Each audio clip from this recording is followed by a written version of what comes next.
That looks good. Welcome to the studio, ladies and gentlemen.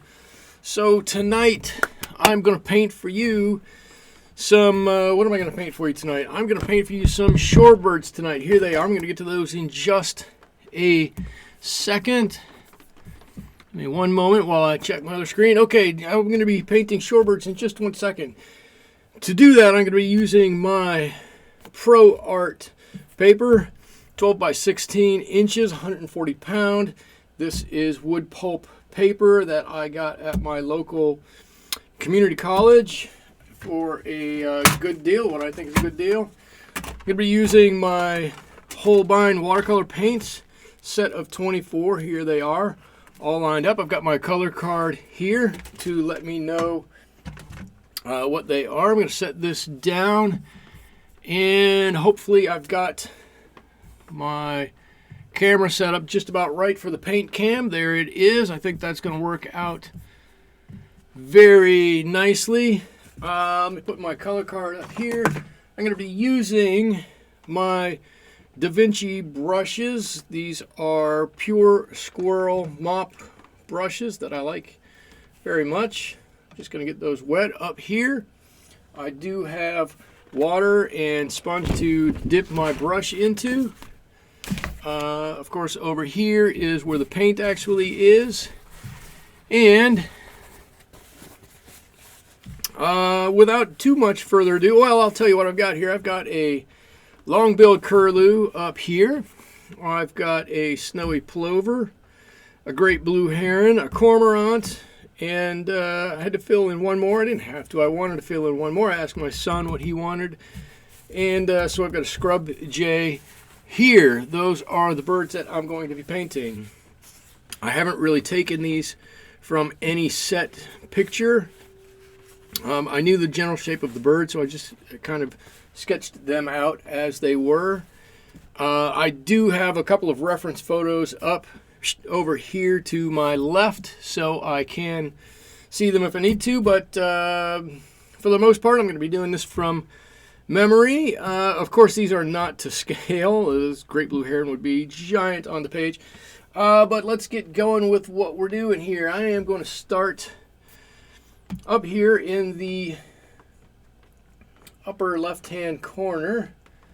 And in this paint, I'm going to start with a little yellow gray for this guy, the long-billed curlew. And I'm just going to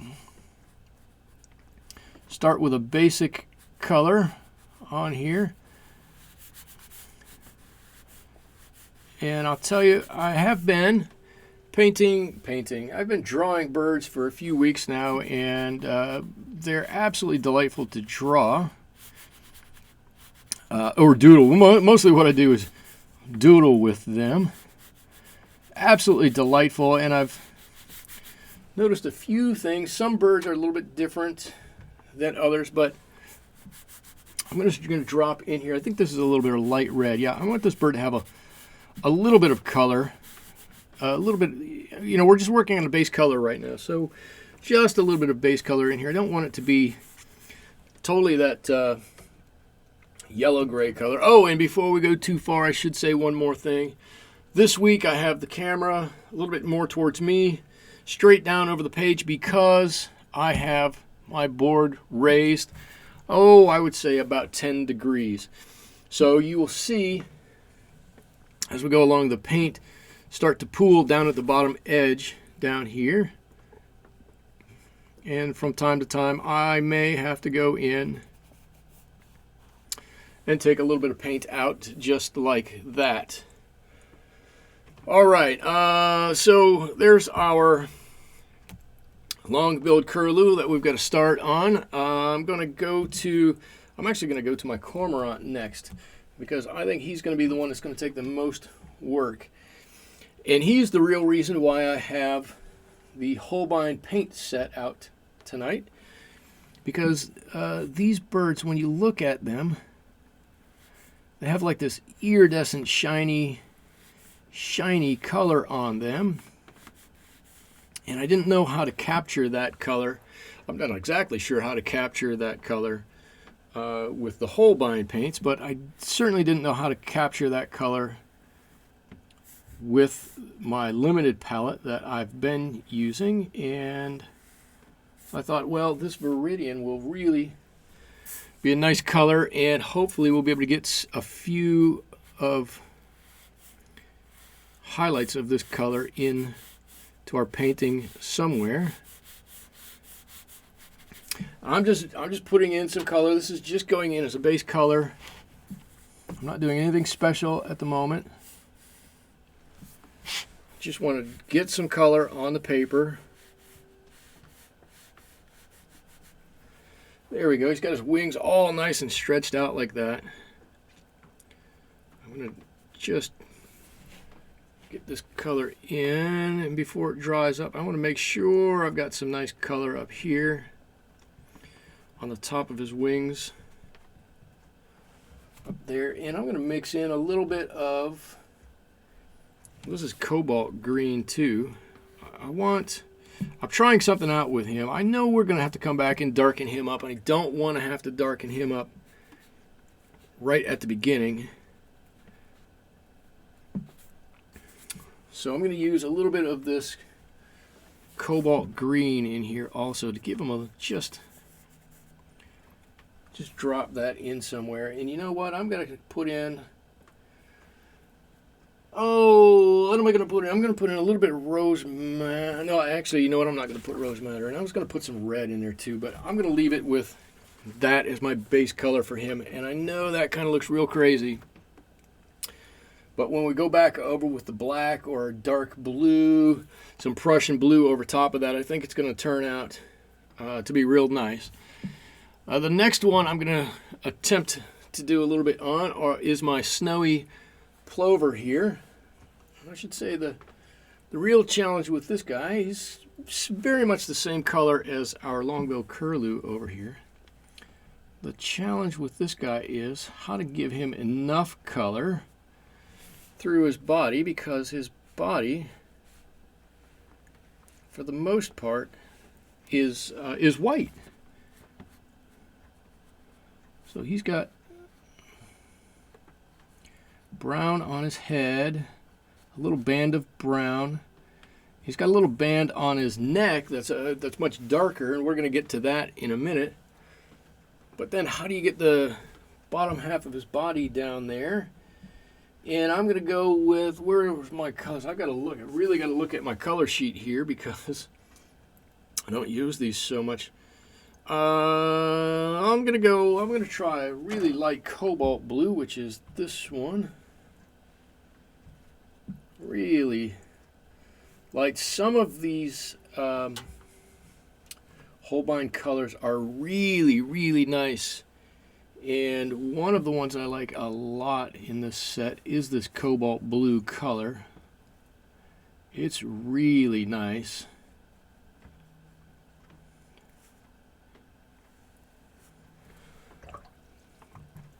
There we go. And I want to take a lot of that away. Not a lot, but I want to take some of that away.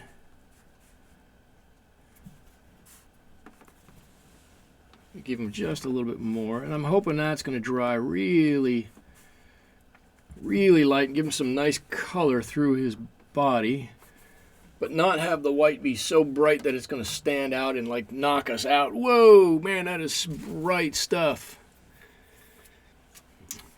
Let's see.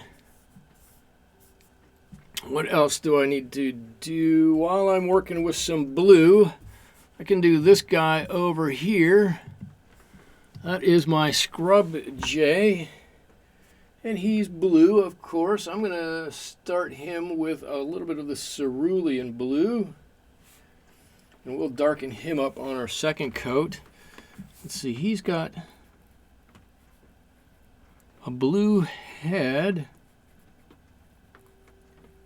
like this.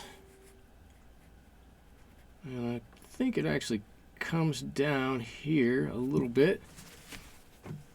He's got just a bit of gray in his face. I don't have gray, so I'm going to use just a touch of black And then his wing is also blue. I need a little bit of water on here. Come on. Actually, you know what? I'm going to step down. He's pretty small. I'm going to step down to my size 0. Hey, Shirley Fee. Oh. No mention of what brush. I mentioned the brush. I love these brushes. They are, they hold a ton of water. The water comes off very regularly. You can make several trips back to your paint without having to re-water your brush, if that makes any sense to anybody. I hope it makes a little bit of sense. These brushes are fantastic.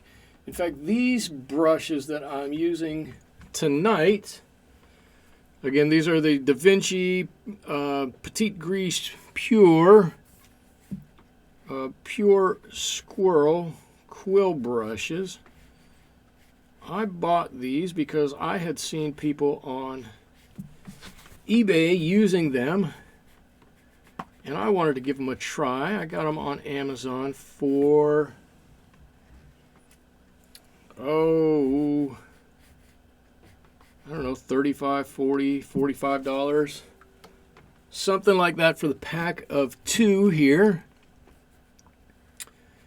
And started to work with them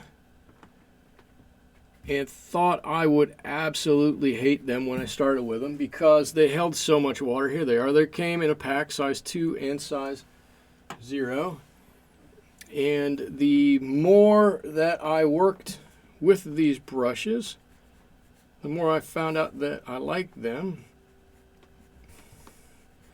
Tonight it seems as though I'm really holding them quite a lot down pretty far on the barrel. But what I found is, you know, seemingly everybody wants to paint a little bit looser and a little bit looser. We all paint really tight. Not everybody is a photorealistic painter, and I don't want to be a photorealistic painter. I want to be a loose painter. And when I picked these up, I had a hard time going from holding the brush down here like a pencil and doing like a sketch of something to moving, holding it halfway up. And I find that when I use these more often than not, I hold them way back here, and that just allows me to be a little bit more free with my brush than does, you know, let's say a brush like this. If I grab a brush like this, I immediately want to come down and hold it like a pencil and paint with it like this. And to hold it back here just seems unnatural somehow. But when I grab one of these, it's back here a lot more often. Okay, let's see. There's the start I've got on my Scrub Jay. He's looking pretty good. So that leaves me with my great blue heron, who is kind of a great gray heron in color. So let's see what we can do with him. Let's bring over a color sheet. I'm going to mix up. I've got to mix up my little black in. Well, let's see what I can do here. Yeah, so I didn't think this all the way through. The Holbein set is not the best set for mixing too many colors. A number of these, not the cobalt green, the Terra Verite, both greens, let's see, the yellow ochre, the ultramarine, the composed blue, they've already got other colors mixed in with them, so you have to kind of watch what you mix or you end up with just a mess of brownish gray. But actually, I'm going to make him pretty dark. I think I'm going to go with Prussian blue and a little bit of black mixed in. And I know that's going to make it pretty dark. And we'll reassess our colors when we get to that point. If you can look in the paint cam, it's looking awfully dark here. So I think what I'm going to do is mix in a little bit of cerulean to lighten that up just a little bit, and that looks pretty good to me. I think I'm going to go with that. A little pricey for these brushes, a little pricey for a hobbyist. Well, I'll tell you, yeah, they're a little pricey. They're not bad. They will probably last you a long time if you're going to use them regularly. And I think that's always the hardest thing to figure out with brushes is, are you going to use them regularly? When you get them, they're new, and are you going to like them? Are you not going to like them? Will you use them regularly? Will you use it as an experiment, and then they're going to get put in the back of the drawer, or will they end up, just another brush sitting in a canister stacked up there? If you know you're going to use them, though, it's really not that much money. What you might want to do, I guess, is buy one and give it a shot, try it out, see if you like it, see how you can paint with it, or if you can paint with it. It is a bit of a different feeling, so not everybody is going to like them. Not everybody's going to be able to paint with them all that well. I've got several friends that paint watercolors that want no business with these brushes in any way, shape, or form. In fact, I've got one friend who paints watercolors, and I'm going to tell you what she uses, like the brush that comes in the praying set of paints. She uses that. She does great stuff with it. I don't know how she does it, but whenever I talk to her, I'm like, how do you use that? I don't understand. And she goes, I started with it. It was here. One of the kids' brushes.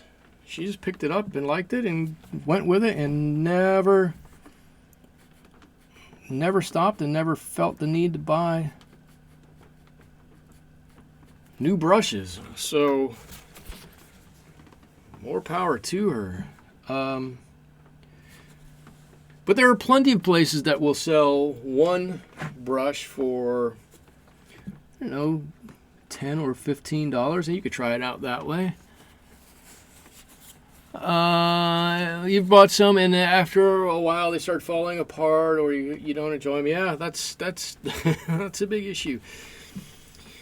Okay, so I've got my basic colors on here. I think I'm ready to start on my second round of colors, and my Longbill Curlew is dry enough. What I'm going to do is come back into my yellow gray here and add just a touch of burnt umber to it. And I'm going to put on just some stuff under this guy's wing. Something like that.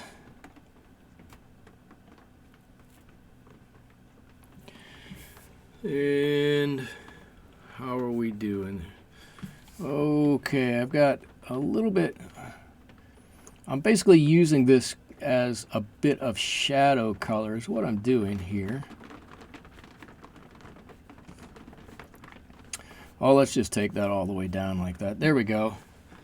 So that's going to be our shadow line for this guy. And I'm gonna wet my brush and just dab this off, and I'm just gonna draw a line right down the side. I don't want a hard edge. Lots of times this is the hardest part of what you're gonna do. Try not to get that hard edge. especially with the paper that you might be using. Excuse me.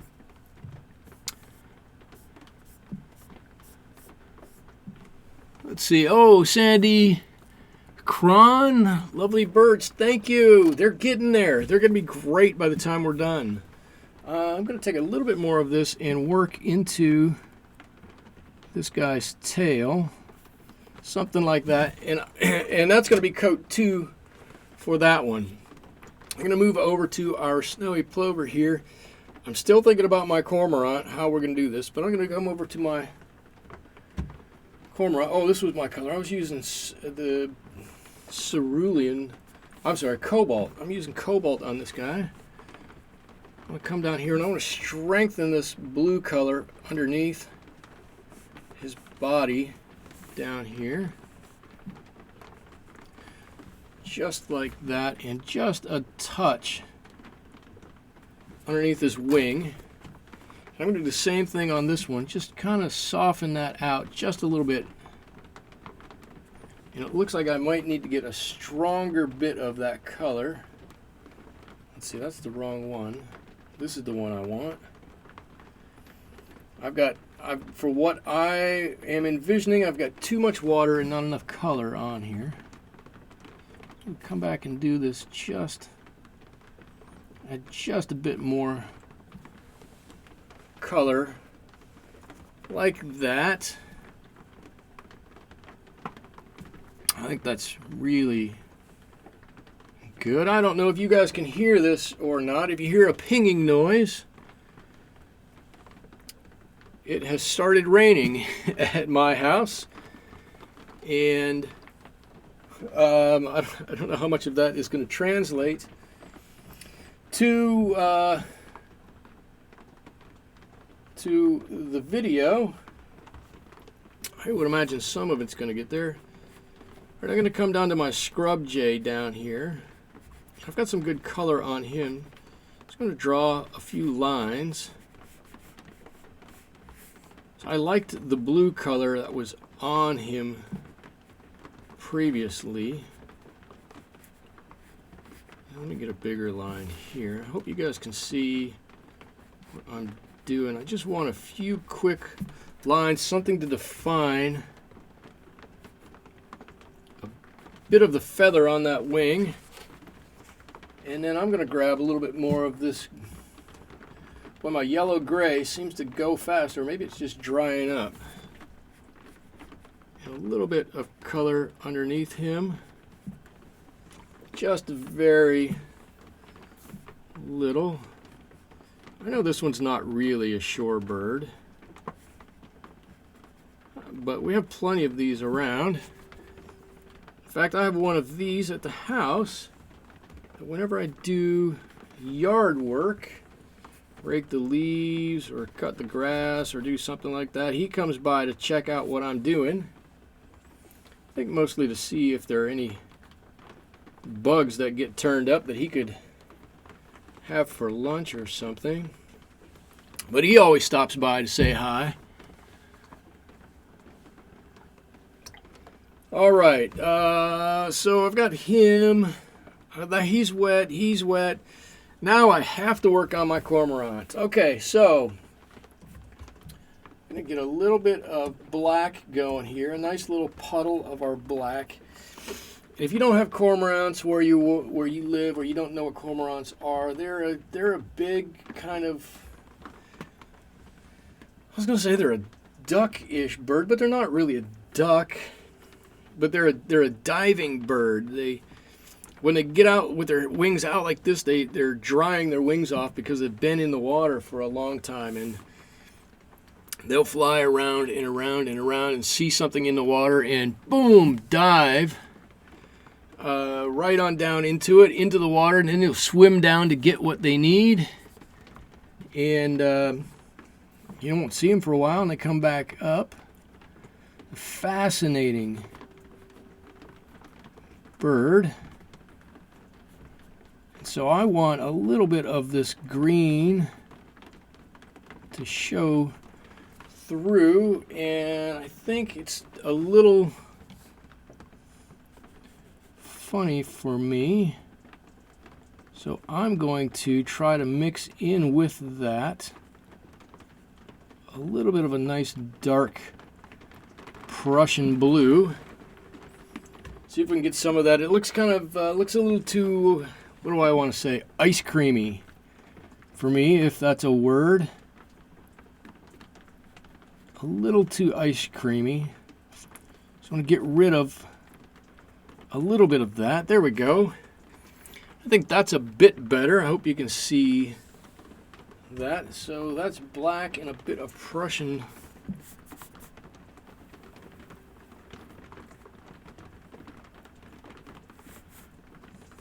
Prussian blue. That Viridian really got light on me. I'm not used to it being quite that light. It's usually a bluer green. In other sets I have, it's a much bluer green. Like I said, I haven't used this set in quite a while, and I remembered it had Viridian in that set. I wanted to grab it to see if it was going to work for me, and maybe it's still going to be there. It does have a nice green undertint, but it's a little too light, like I said.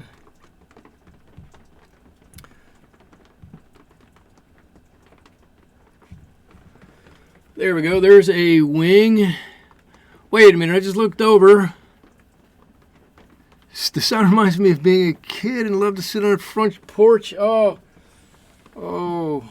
sitting on a front porch in a swing, hearing it rain or watching it rain sounds lovely. Sounds great. Let's see. We're definitely going to need one more coat of paint on this cormorant.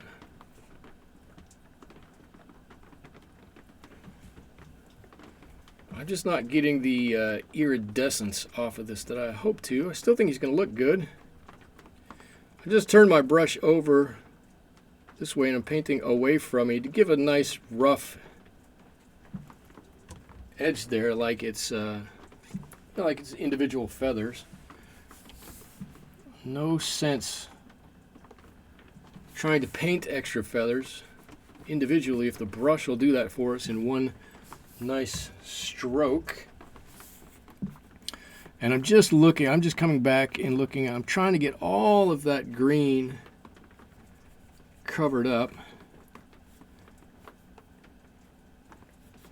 Coming down here, got his tail. All right, I think we're on the right track now. I think by the time this dries up, we're going to see a nice undercoat of that green in there, and I think it's going to work out great. Okay, what else do we have to do? We've got to do this guy over here. Let's see, I need that gray, my grayish color back here. A little bit of black and a little bit of yellow gray I think is going to work for us. Same like the other ones. I want to paint underneath the wing, underneath his neck, just to create a nice break. Oops, where I want his wing to be. There we go. Good, good, good. I like it, I like it, I like it. Actually, you know what I'm going to like even better? I'm going to get a nice, come on, color. Come on out of there. Just get a nice line of it there. Just a tiny little bit on his back. Oh, that's better, better, better.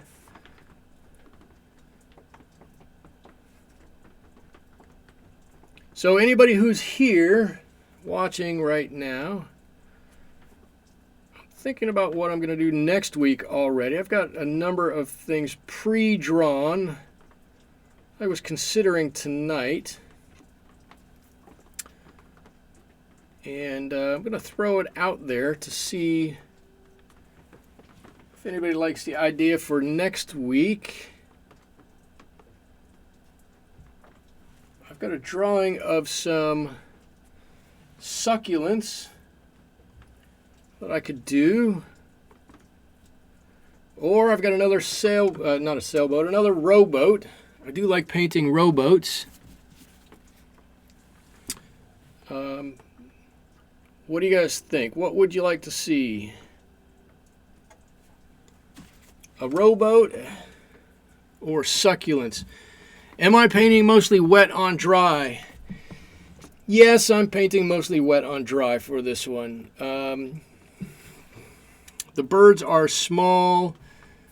The spaces that I'm painting aren't huge. I'm not doing the whole bird all at once.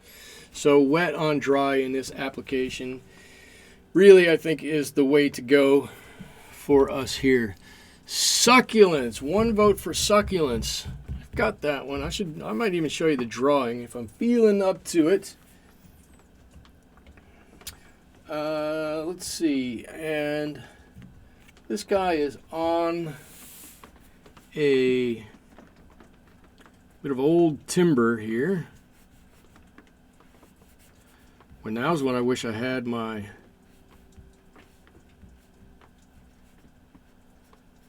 limited palette. Could really make some great grays and make this timber look really old. So I could do this. Really gray that up a little bit.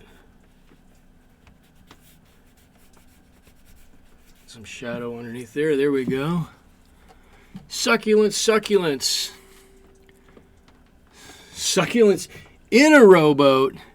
Oh. Succulents in a rowboat.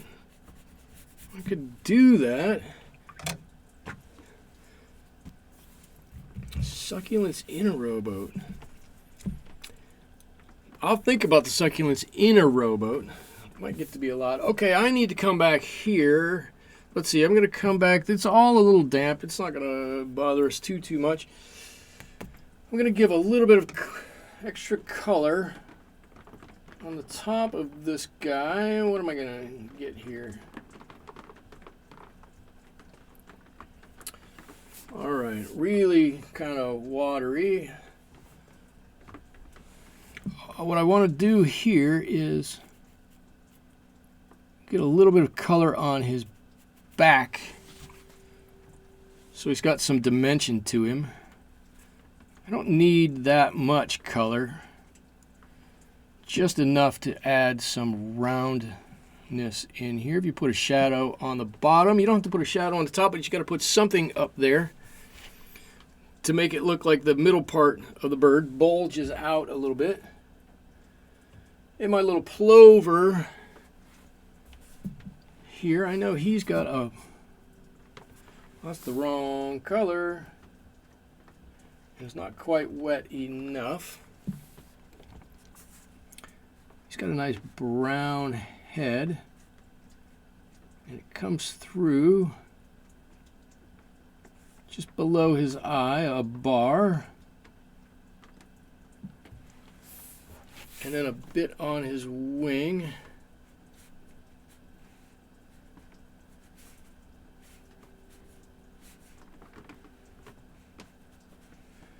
The plover, there's not a whole lot to painting plover. We'll come back and put a few nice nice speckles on him and paint the line on his neck. He's about done. Actually, you know what? Let's give him a little, just go ahead and give him a bill right there. We can probably give him an eye. As soon as he gets an eye, he gets a whole personality. That eye tells everything about him.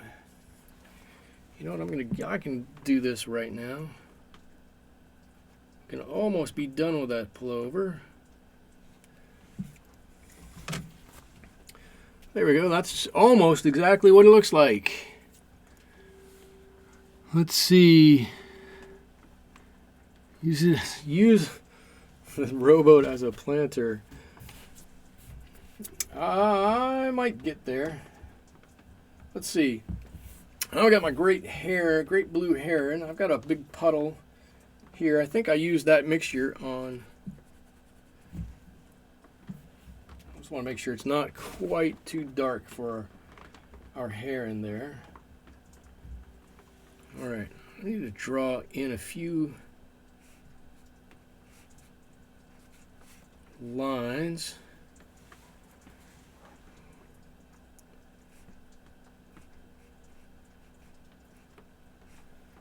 For his feathers, and again that little bit on the top of his back, that's going to give him dimension.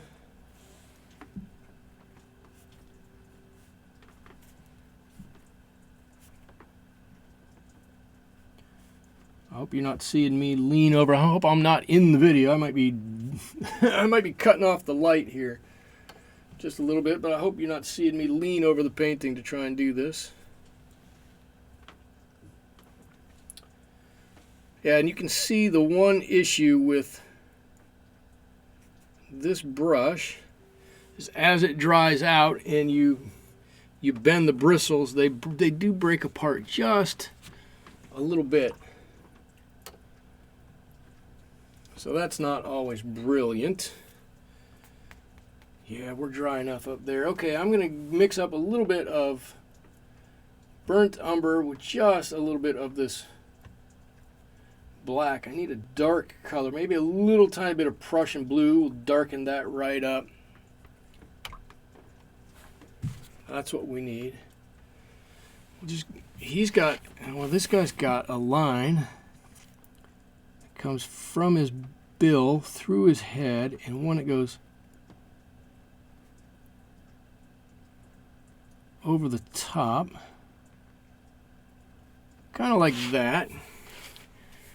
And then I think he's got a little bit of banding, not a whole lot. I do know he's got a lot of spots. I like to draw a few feathers in here, whether he's really gotten them or not. I just think it helps. You know it's a bird. You look at it, there's no doubt that it's a bird, but it helps the viewer when they see all those spots on there. I'm going to give him a few on his head up here. And I think the real long-billed curlews have these spots underneath also, but I'm not going to put those on because they're going to be tough. I'm just going to be honest with you. They're going to be tough. And I'm going to cheat. I'm going to get, this is an old brush that I have. This is a rigger or a liner brush. And I'm going to use it to cheat on my legs. There we go. Now he's walking along and his bill really is a big extension right out of that stripe on his head.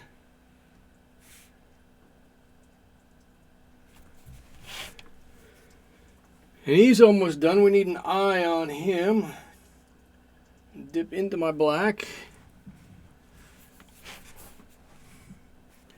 Oh, come on. Why do I feel like I have too much black on there?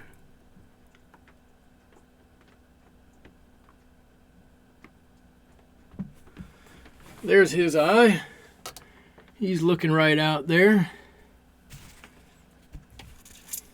All right, my plover can give him a couple of legs. His legs kind of go onto the back of that heron. And the heron's got some legs. Well, that's just going to leave me with one big problem here, isn't it? This cormorant. This guy's got little tiny legs. We're going to give him a little branch to stand on. A little bit of green in with our brown. Get a nice color there. Well, it's almost the same color. Just a little twig or a wire or something that he's on. Well, I forgot. This guy needs a beak and an eye. There's his. And our heron needs an eye. Looks like his eye's kind of closed a little bit. Now, I've been waiting for our cormorant to dry. I'm liking a little bit better the colors that are on him more than that really kind of weak viridian that was in here. I don't remember it being like that. I don't know if I've said that. I'm sure I have. So I'm going to get a little puddle of our blue and our black again. And I don't know when I used all that black. Obviously, I've used quite a bit of it. Let's see. I got to get my arm around. What way do I have to get my arm around to do this? I don't know.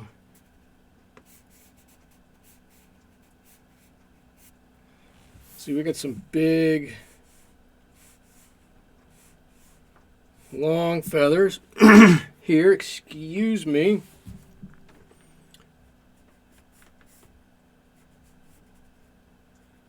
Maybe he's got a little bit of light shining on the top of these wings. So we'll give him a little highlight up there.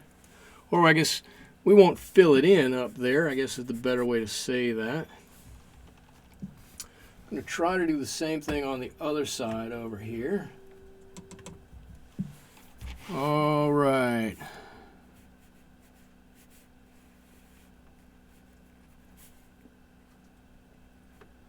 See, these can go in over his body because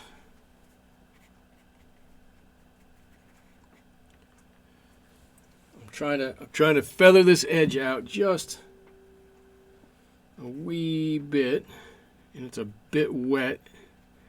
And I know if I futz with it too much, it's going to get a little wonky. And yes, before you ask, before somebody says, wonky and futz are technical terms. If they're not, they should be. Let's see, I'm going to paint a little line up here.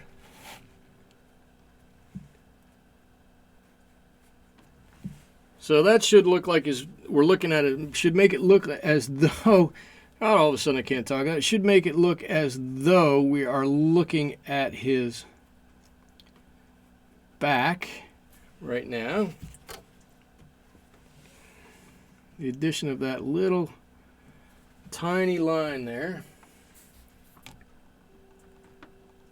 He does have a few feathers down here also. I'm going to fleck a few in here every now and again, not too many. It's a little wetter, they won't hold so well anyways. And I'm just going to go with straight black and do his beak.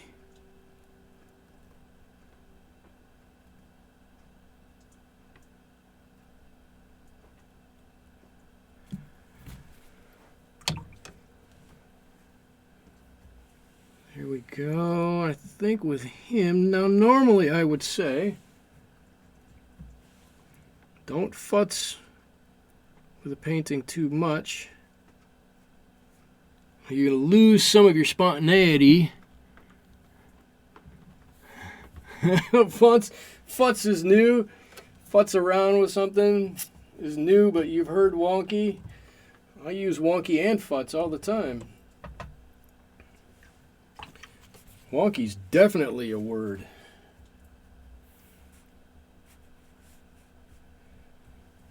This guy, I think, is one that if we were to play around with him for a little while longer, he would just get a little bit better and a little bit better the more we do it.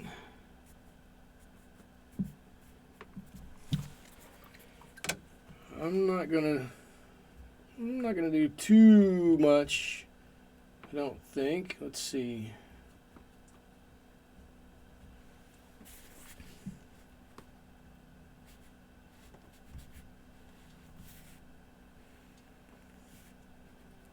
A little bit over here. This post that he's sitting on, this old end of an old log there.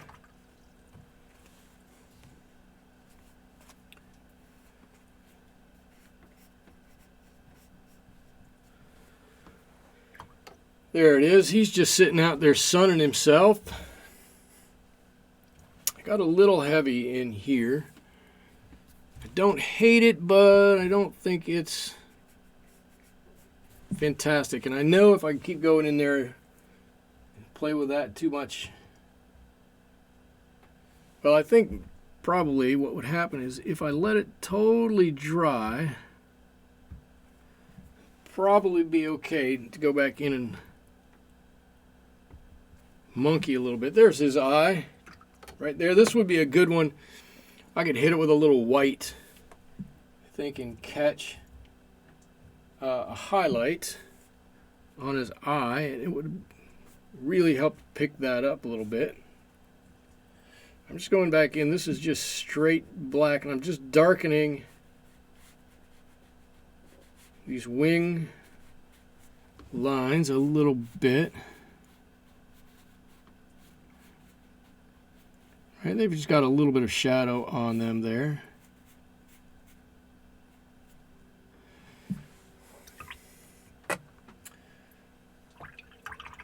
Oh no! I did it again. I touched this guy's bill. It was just a little wet. Got a little mark there. Well, that's the charm of most of my paintings.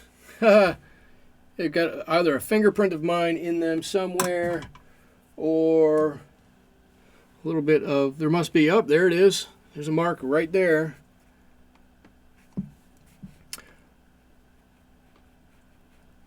So we just draw that right back in. That's no big deal. One thing I do want to do before I'm done is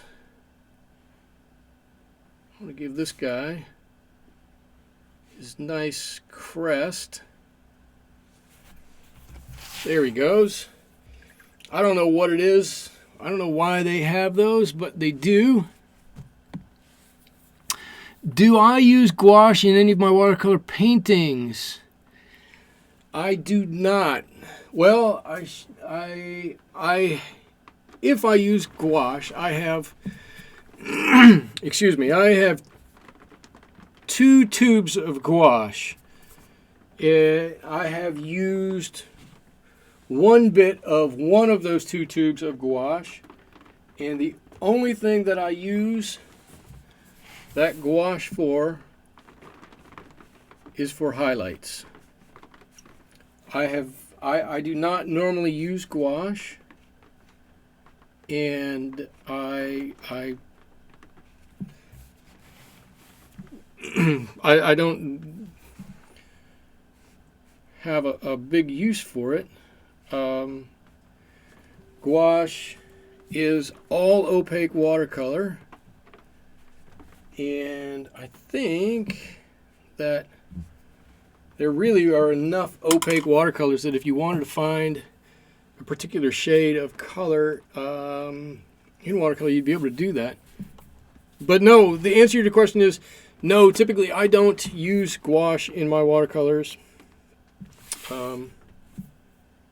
That's it. No other particular reason from that. Years from now, they'll find my DNA in my paintings. That's great. They probably will find DNA in my paintings. Okay, so in the short survey, then, I will be doing some succulents next week. Here is my drawing of my succulents that I'm going to be doing next week. There you go. If you can see that, I will save that for next week, and I will do my painting of my boat at some other time. With that, I think we are coming to an end. I hope that you all enjoyed painting with me tonight. I enjoyed having you all in the studio with me. Thanks for stopping by. Until next time, have a good evening. We'll see you later. Thanks so much. Bye-bye.